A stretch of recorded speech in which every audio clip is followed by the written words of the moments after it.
Una de las posibles paradas en la ruta migratoria de los Balcanes es Šid, pequeña ciudad al noreste de Serbia que hace frontera con Croacia. Aquí, por lo general, el movimiento sigue siendo bastante fluido, pero sí que estas 2 últimas semanas ha habido más casos de pushbacks, de devoluciones ilegales donde no se respeta el derecho a solicitar asilo. Es importante tener en cuenta la reciente victoria de las derechas en Italia, hecho que implica un cambio en las reglamentaciones migratorias. Ya estamos empezando a ver que este hecho causa cambios en las rutas de las personas en movimiento, ya sea cambiando su destino como apresurándose para llegar antes de las nuevas políticas. Los chicos nos explican que la violencia policial no cesa, sobre todo en países como Bulgaria o Hungría. Nos cuentan con miedo a los ojos cómo han sido devueltos y tienen que volver a empezar, devueltos, como siempre, con humillaciones, con este desprecio característico de la policía fronteriza que hace de todo menos excepciones. Una de sus formas de humillar más comunes y de la que estamos siendo testigos estas semanas es cuando la policía se dedica a dejar a la persona a muchos kilómetros de distancia del lugar en el que se establece temporalmente. Estos son asentamientos o edificios abandonados que las personas en movimiento usan como hogares de forma transitoria cerca de la frontera. Evidentemente, produce un gran desgaste físico y emocional, que a la vez conlleva un gran riesgo de deportación a su país de origen. Estas semanas también hemos sido testigos del racismo que viven las personas en movimiento cuando no están intentando el game, nombre con el que se refiere al intento de llegar a Croacia mediante el uso de camiones, taxis o incluso andando durante días sin descansar, todo debido a la falta de vías legales y seguras para hacerlo. Sabemos que no podemos generalizar y que la mayoría de personas de Serbia no tienen problema con las personas en movimiento. Pero no es solo la policía fronteriza quien no respeta los derechos humanos. Esta semana, Hamid nos contaba cómo lo habían echado de un bar de Shit solo con el argumento de que era afgano. Nos lo contaba nervioso, aun con el miedo de ser arrestado solo por estar en la calle tomando un café. Aunque estos son casos aislados, pesan sobre el ánimo de las personas en movimiento con las que tratamos y, evidentemente, deben tenerse en cuenta. Un pasaporte, un papel. Es difícil entender lo que algunas personas llegan a sufrir por él.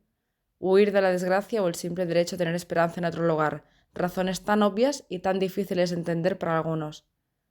Las personas en movimiento lo dejan todo atrás, familia, amigos, su hogar, su tierra, sus sueños, todo para adentrarse en este camino hacia Europa, un camino vacío con la incertidumbre como compañera.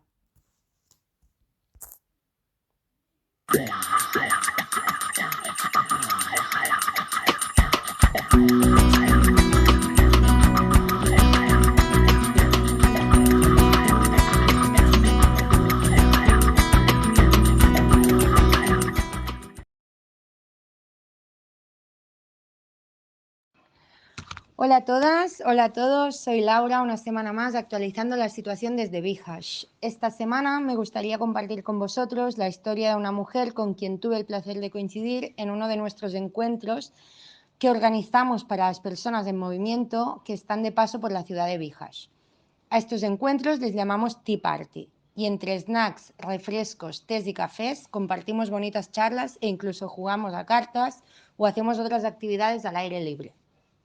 Procuramos con ello crear un espacio donde poder conocer a otros y compartir y desconectar, evidentemente, de la presión a la que muchas de las personas en movimiento están sometidas día a día. Y bien, hace un par de semanas Maite nos contó su historia y la de sus hijos. Nos dio el permiso para compartirla con la intención de dar voz a las situaciones en las cuales se encuentran muchas de las personas en movimiento. Maite nos explicó que salió de Cuba en búsqueda de libertad. Aprovecho la ocasión para exponer también que no es la primera que nos habla de ello. Son muchas las personas cubanas en movimiento que nos encontramos en la ciudad de Bihać. Muchas de ellas nos cuentan la dificultad e incluso imposibilidad que tienen en su país de origen para abastecerse de productos tan esenciales como la comida. Esto les obliga a abandonar el país y dejar atrás la vida que allí habían construido en su búsqueda para encontrar un lugar donde empezar de nuevo.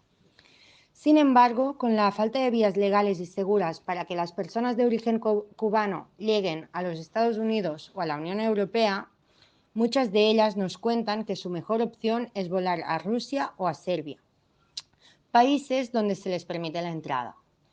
Algunos y algunas de ellas explican su intención de establecerse en Rusia o en Serbia, pero expresan que los obstáculos de ser migrantes en estos países son muchos y lamentablemente se encuentran sin oportunidades para poder vivir de forma digna. Por lo cual, frente a esta situación, muchas personas toman la decisión de ir a lo que llaman el game, nombre con el que las personas en movimiento denominan al intento de llegar a algún país de la Unión Europea donde empezar una nueva vida, arriesgando la vida teniendo que cruzar a pie bosques y ríos durante días.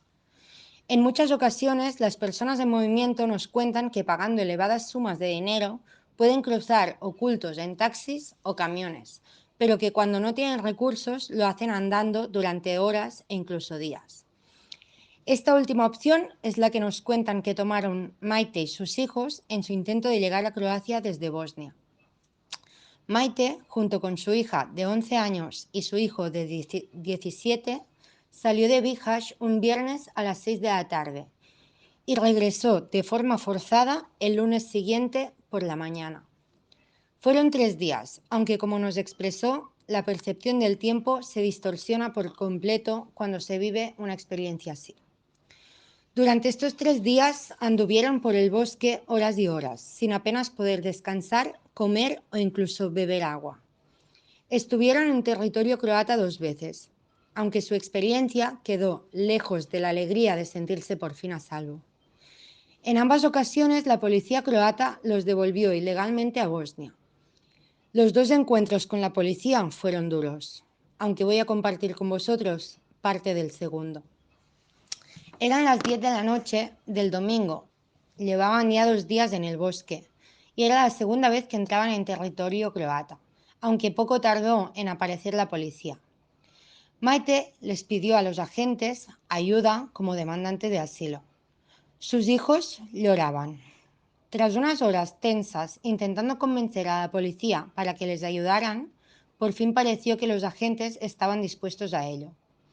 Les hicieron subir a un vehículo para llevarles supuestamente a una comisaría o a un campo para personas refugiadas en Croacia. Sin embargo, la realidad fue muy distinta. Cuando el vehículo se detuvo, les estaban esperando más de 6 agentes de las fuerzas de IJP, en inglés Croatian Intervention Police. Tal como demuestra Lighthouse Reports en su artículo Unmasking Europe's Shadow Armies, los cuerpos oficiales de IJP, financiados por la Unión Europea, operan frecuentemente de forma violenta durante los pushbacks. En el caso de Maite, los agentes los dejaron en el medio del monte en territorio bosnio, obligándolos a seguir andando en dirección opuesta a Croacia. Pero eran la 1 de la mañana. Maite y sus hijos no tenían luz ni batería en los móviles y estaban exhaustos, así que su única opción era esperar a que amaneciera. Aquí empezó una tortura psicológica que duró toda la noche, nos explica Maite. Los agentes no dejaron de gritarles que se fueran, además de asustarles. Maite nos explica que hacían ruidos con las tonfas cuando todo estaba oscuro. Gritaban constantemente, prendían y apagaban las linternas y se burlaban de ellos. Los hijos de Maite se tumbaron en el suelo, mojados y temblando de frío, intentaron descansar. Maite se quedó de pie toda la noche, pendiente de la situación.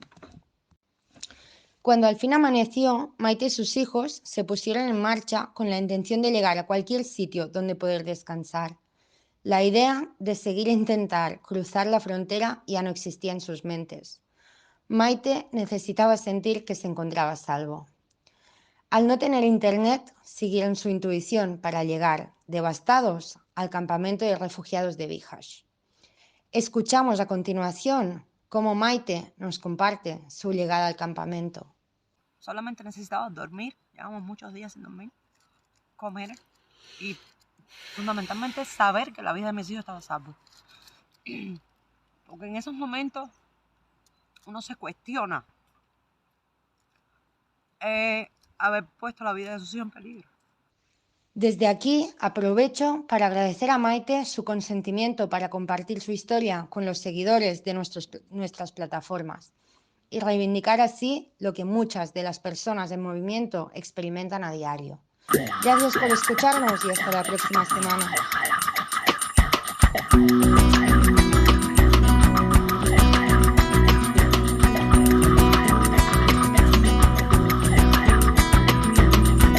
Hola a todas las personas que nos escuchan. Acá la saluda Tomás desde Subotica con las novedades de lo que está ocurriendo en el norte de Serbia, más precisamente en las fronteras con Hungría y con Rumania.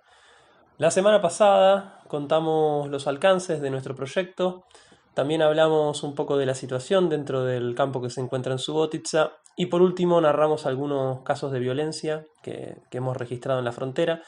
Y en esta ocasión vamos a darles algunos números de lo que estamos haciendo y nos vamos a detener a hablar de la violencia policial, de la que somos testigos, a través de los relatos que registramos día a día.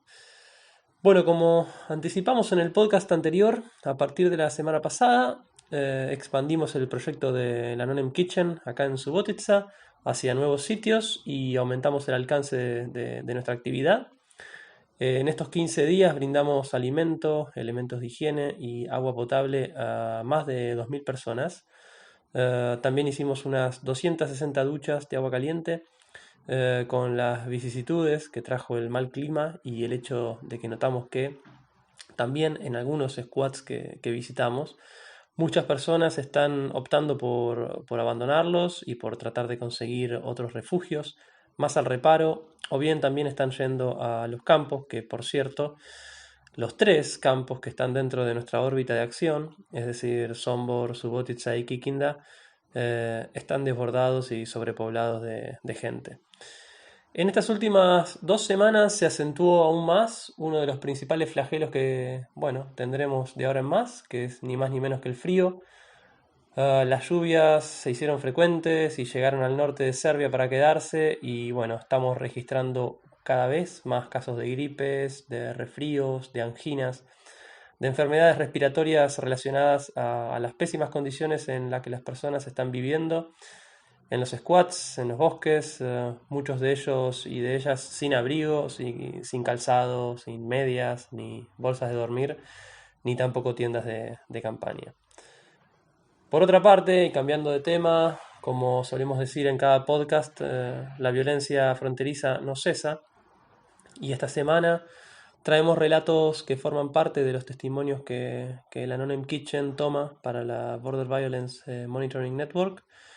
Venimos anticipando que las fuerzas de seguridad húngaras están adoptando métodos violentos y humillantes en sus pushbacks desde Hungría hacia Serbia. Y ahora también podemos decir que notamos un incremento del personal de fuerzas de seguridad húngara. Por ejemplo, entre el domingo y el lunes pasado, al menos 350 personas sufrieron pushbacks, según nuestros informes. Cifras preocupantes y mucho más altas de las que veníamos o que teníamos conocimiento semanas anteriores. Las estrategias utilizadas también fueron cambiando y ahora, además de los sprays de gas pimienta, cada vez registramos que se utilizan más las pistolas de paintball con pellets de pintura para impedir que la gente cruce, según nos cuentan las diferentes personas que sufren y que son víctimas de estos ataques. En cuanto a las historias personales, una primera registrada narra lo sucedido en Kisombor, una ciudad ubicada al sudeste de Hungría. Durante las primeras horas de la mañana, un grupo de media docena de personas en movimiento y otro muchacho proveniente de Siria fueron interceptados en 2 sitios diferentes por agentes de policía. Según el primer testimonio del grupo, que había caminado 22 horas bajo la lluvia, varios agentes uniformados los detuvieron en la calle y uno de ellos les exigió dinero. Al no obtenerlo y luego de presionarlos, el oficial tomó uno de los teléfonos y lo lanzó contra el suelo y finalmente los ingresaron al vehículo y fueron derivados a la estación de policía. Al mismo tiempo, en un lugar cercano, mientras cruzaba el puente que atraviesa el río Mures de la misma ciudad, Un joven proveniente de Siria fue capturado por una oficial de policía que estaba acompañado por un hombre vestido de civil. Y luego de reconocerse ambos por un pushback previo que ella le había propinado, y después de tomarle fotografías con su smartphone, la agente lo obligó a entrar al vehículo y lo amenazó diciéndole que si lo intenta hacer de nuevo, la próxima vez lo tirará debajo del puente.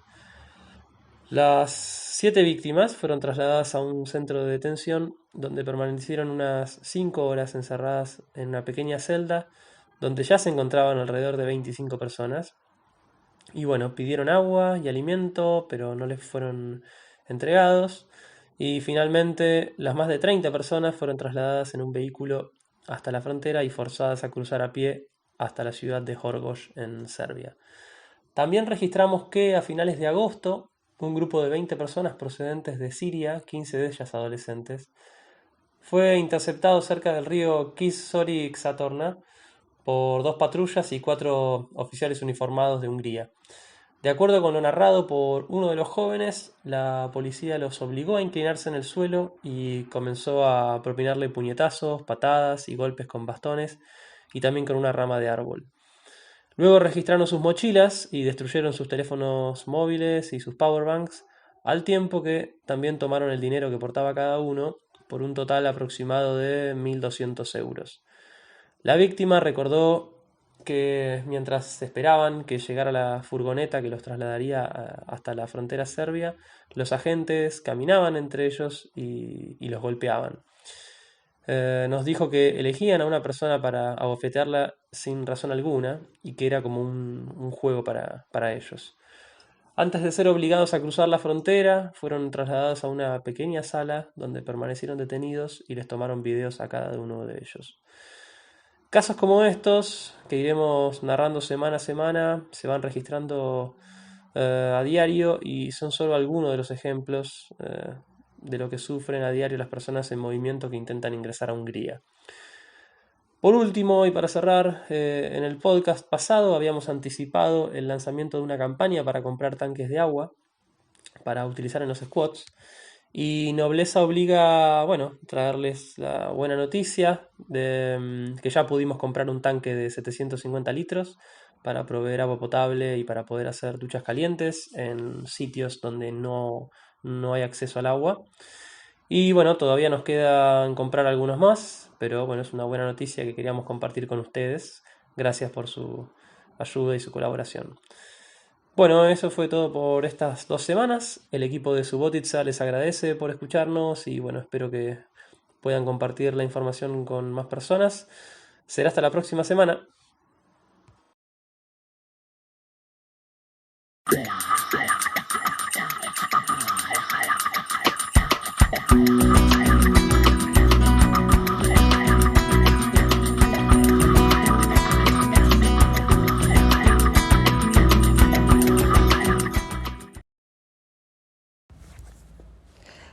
Calimera desde Patra.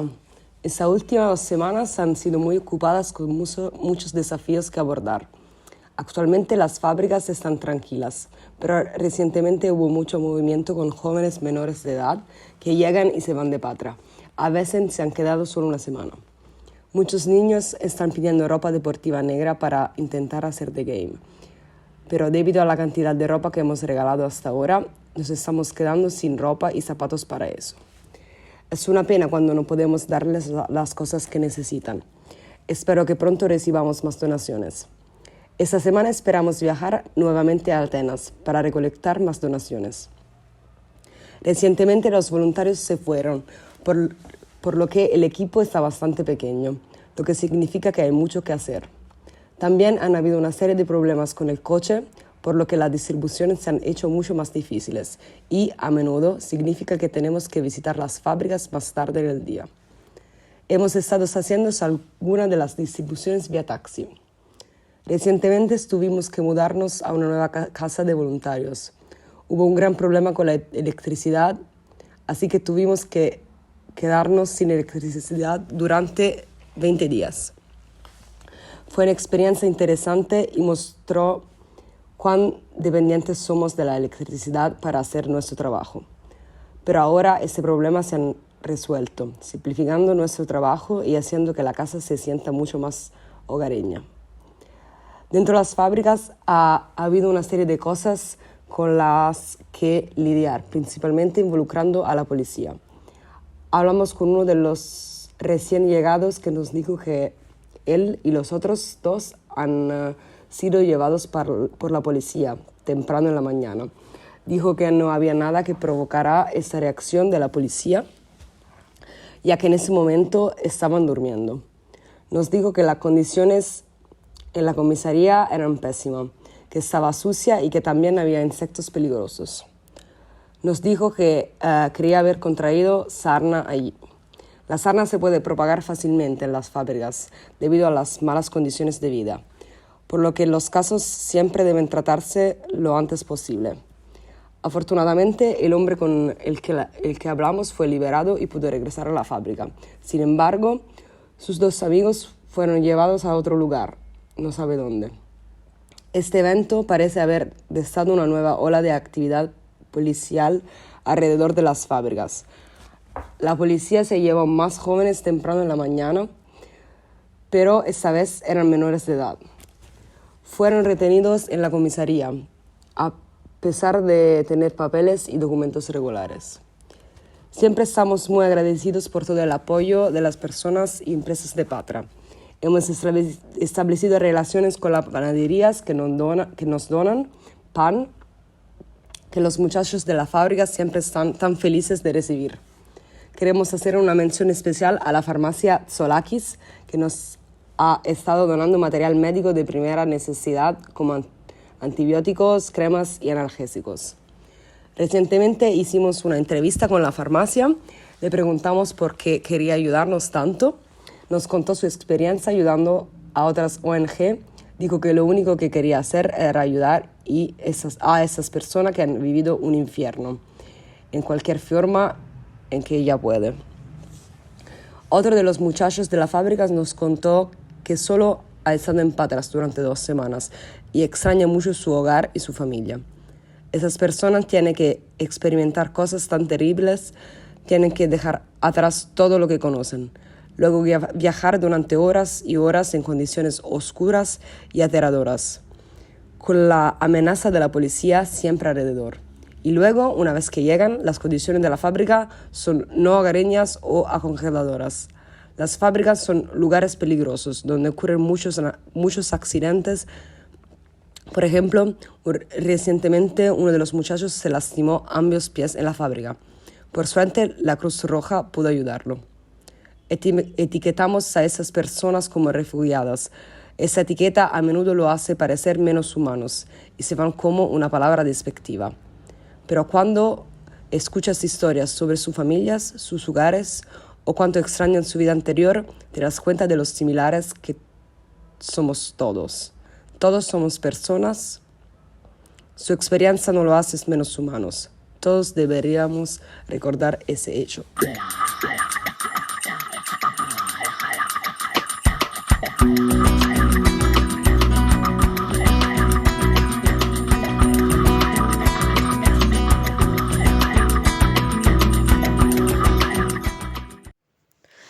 Ceuta, octubre 2022.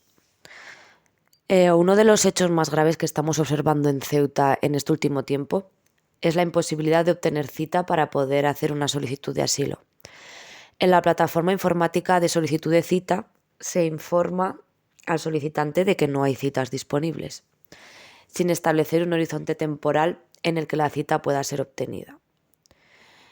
No existe, además, ni en la vía telemática ni en la presencial, la posibilidad de obtener un justificante de que el solicitante ha intentado obtener la cita y no lo ha logrado por causas ajenas a su responsabilidad. Esto deja a muchas personas desprotegidas, expuestas a que se les pueda devolver a su país de origen, lo cual puede suponer un claro peligro para una persona que está solicitando protección internacional. El derecho de asilo es un derecho internacional que se recoge en la Declaración Universal de los Derechos Humanos. La Ley 12/2009 regula el derecho de asilo y protección subsidiaria en el Estado español, reconocido en la Constitución. Hoy en día en Ceuta se está negando el derecho a asilo con esta práctica, algo que es completamente ilegal. Además, no existe ninguna estructura ni soporte en la ciudad de Ceuta, aparte de los centros de menores y el CETI, que asegure jurídicamente a las personas que desean pedir asilo o a las que están transitando por el complejo entramado burocrático y documental que es requerido para poder ir a la península. Y muchas personas, por su edad o por su nacionalidad, quedan fuera del CETI o los centros de menores. Por eso es que uno de los trabajos más importantes de Non-Name Kitchen en Ceuta es ofrecer acompañamiento jurídico, trabajando conjuntamente con las personas para que puedan hacer efectivos sus derechos y puedan migrar de manera segura.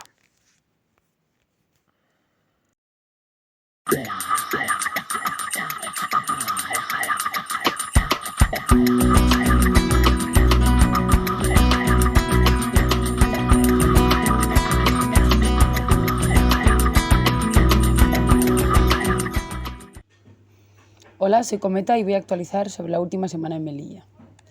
El jueves pasado la policía desocupó el viejo edificio de Correos, inmueble ocupado hace unos meses por parte de las personas en tránsito.